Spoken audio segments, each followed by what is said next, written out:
Okay, so the next mistake I made early on was not spending enough time learning the songs I was playing. I don't know why this took me so long, but the reality is it's super duper easy for drummers to memorize tunes. I mean, by far, we have the easiest job. That's the easiest thing to do, is to memorize a song, because we don't have to memorize the actual notes of the melody or what key it's in or what the chord changes are. We don't even have to know all the lyrics. As far as songs go, they really don't get much easier than jazz in terms of how a drummer would memorize a tune.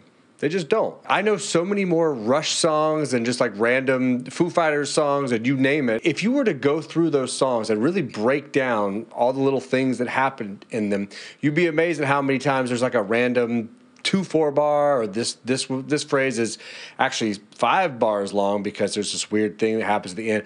All that stuff happens in tons and tons of tunes that we all probably know very well. In jazz, for the most part, like 80% of the time, the songs are going to be in nice and neat 8-bar sections, 4-bar sections, 8-bar sections, 12-bar sections. Really simple. So it's super duper easy for us to memorize tunes. The jump for me was when I just decided, you know what, I'm going to get a whole bunch of Ella Fitzgerald and Billie Holiday and some of my favorite jazz singers, Frank Sinatra. Like I even did a bunch with Harry Connick Jr. because like the fidelity was so sharp. It was super clear to hear all the melodies and hear all the lyrics when he sang standards. So I just started stockpiling all these jazz tunes with lyrics, because that way I could just, when somebody called whatever, it could happen to you. Well, I could sing it. I mean, I would sound terrible singing it. I didn't even really know all the lyrics. I knew most of the lyrics, kind of how I know most songs, is don't really know all the lyrics. But I could sing along while I was playing. I knew the melody, I could hum it and whatever. And then all of a sudden, I wasn't thinking about, okay, and then the next, okay, here's this 7 and 8, and next phrase, okay, I think this is the bridge. I wasn't having to do any of that stuff, which is what I was doing at the beginning. So, stockpile songs. Now, granted, in terms of lyrics, that is definitely the ways to go for all the jazz standards that have lyrics. If it's got lyrics, you're gonna have a way easier time memorizing the tunes. What I'm gonna do below here is I'm gonna like write down a whole list of albums with great singers singing on records that have a ton of standards. Not all standards, but still a ton of standards.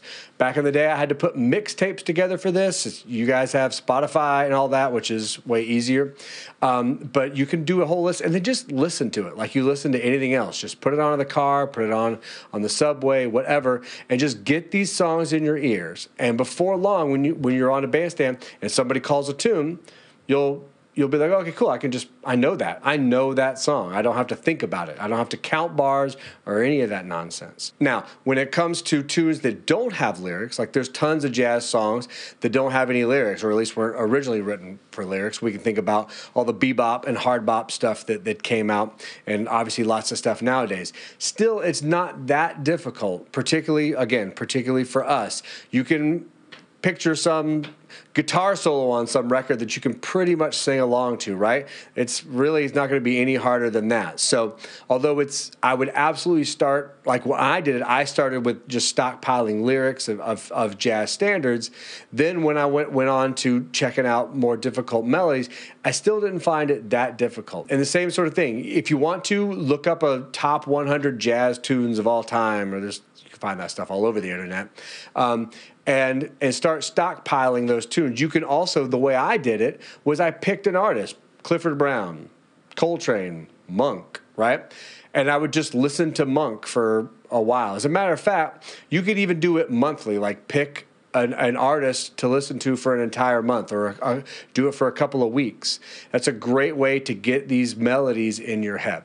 And at that point, once you have that many tunes together, the other songs that you don't know really well or you've never played before, the thing that amazed me is that I could hear some bebop tune I've never played before, but because it sounded similar enough to other bebop tunes, I could catch enough of it to even memorize it in the moment. And the big thing that changed for me was when I was playing gigs, all of a sudden the singers or the saxophone players or trumpet players, whoever it was I was working with, they noticed. They're like, hey man, I could tell you've been listening. You know these songs now. I thought, oh, I have no idea how bad I sounded before I knew these songs. But that's because without even thinking about it, I'm just kind of playing along and I'm accenting these parts of the melodies because I can just sing it. I'm not, 4, 2, 3, 4, 5, 2, 3, 4, 6, 2, 3, 4, 7, 2, 3, 4, fill, crash, right? I stopped being that drummer. And it made playing these songs also way more enjoyable. I'm not counting. I'm not doing any of that stuff. So hopefully this helps. Like I said, I'll put a little list down below of a bunch of singer records. And also you can look up, nowadays you can put a Spotify playlist together or any sort of playlist you want to come up with. Put a playlist together of the top 100 jazz tunes or the top 20 Thelonious Monk tunes. Just listen to them over and over again. Before long, you'll have them in your ear, and when they get called on the bandstand, you'll be like, cool, I could sing right along with this. So hopefully this will help. I'll send you guys some more here pretty soon. Okay, good luck.